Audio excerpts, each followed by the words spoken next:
In business, mindset can mean the difference between surviving and truly thriving. The dynamic leaders and entrepreneurs of Philippine Chamber of Commerce and Industry, Quezon City, gathered for a powerful and timely forum entitled Growth Mindset in Action, Leading with the Resilience. In a world where unpredictability has become the norm, the forum tackled one pressing question: how do entrepreneurs move from theory to real-world success?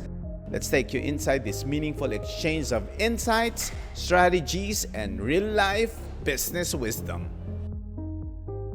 As Chairman of PCCI QC and Regional Governor of PCCI NCR Central Sector, I firmly believe that Chambers of Commerce must go beyond networking. We must be a platform for meaningful dialogue. Let us continue supporting one another, and let us continue moving forward together as one strong PCCI QC community.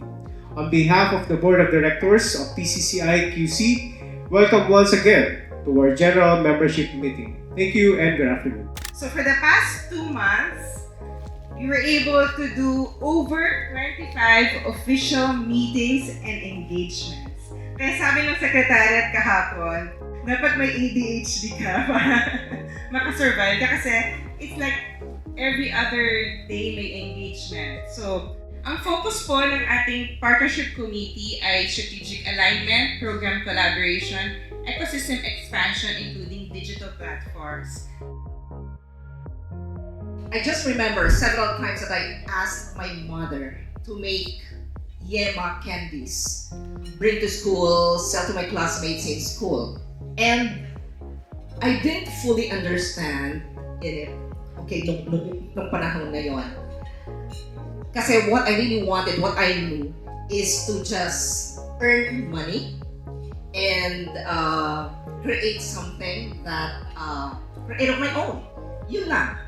In entrepreneurship, that's my first lesson pala in entrepreneurship. It's not about profit, it's about courage, it's about initiative, it's about trying. As I grew old, okay, siyempre hindi ko sasabihin ko ilang taon ako. I sold bangus. And I also supplied fruits from Divisoria. Dinadala ko to sa mga supermarkets in Central Luzon. Okay.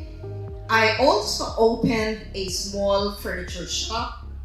I also operated wet markets sa mga supermarkets. Lahat po ito nag-fail. But then, eventually, I started a manpower agency, a service contracting agency, 32 years ago, and still existing until now, giving jobs to Filipino people. So, kumbaga, yun ang naging journey ko. Ang success sa pagninegosyo ay hindi lang dahil sa nakamtan mo, na-achieve mo yung tugatok ng pangarap mo. But rather, it's about the lessons you learn while doing or while aiming to be an entrepreneur. Entrepreneurship is not just about having great ideas. It's about endurance. It's about staying steady in the middle. With all the many topics that have been discussed with PCCI, this is probably one of the topics that you're really very interested to really talk about. Why? Because one of the things that I always see now, it's easy to start a business, easy to expand. But how you maintain the business, how you make it resilient without the systems, that's a lot of where a lot of fallouts are happening. You know, people would start very excited sila, excited. I want to start they forget something, systems. What will we do? How do we go with the process? How do we do discipline in terms of cash? How do we discipline ourselves in creating more leaders to help our brand grow? Kasi sabi ko nga parating passion. But what is passion if there's nothing concrete? You know, you like putting a building, and I always put an analog of using a rubber band, the rubber band method. You can go stretch it a little bit, but don't overstretch it. Yes. But if you don't use it, it will be brittle. Yes. And it will just break. Yes. In both scenarios, it can break. It can diba? break, right? It can disintegrate. Yeah. But if you overstretch it, that's it, no? So, yun ang parating ko sinasabi. And another thing with entrepreneurs, they forget to write. They forget to journal. I always love doing journal because it gives you the idea that I'm an entrepreneur and I know where I'm going.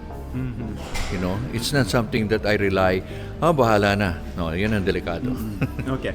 Now, sir, speaking of resilience, there are a lot of factors where you maintain that kind of resilience in what's happening now in the country. It could be climate change, there's a lot of flooding, it could be political, it could be economic.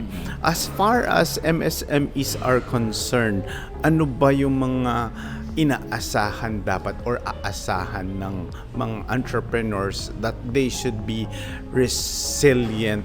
You know, a lot of factors are happening now. You have resilience in terms of, you know, being resilient with the social media. Social media now is an important. You cannot disregard that.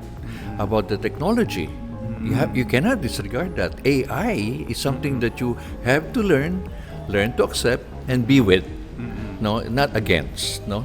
So this is something that I always tell entrepreneurs: learn to be open-minded. Don't say I know everything, because been there, you know, it will not lead you anywhere. So very important is, what is the role of the economy with my business?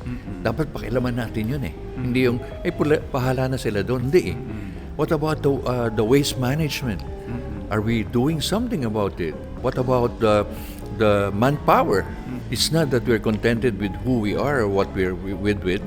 But again, ano ba yung i-develop ko sa mga tao? How can I make them grow?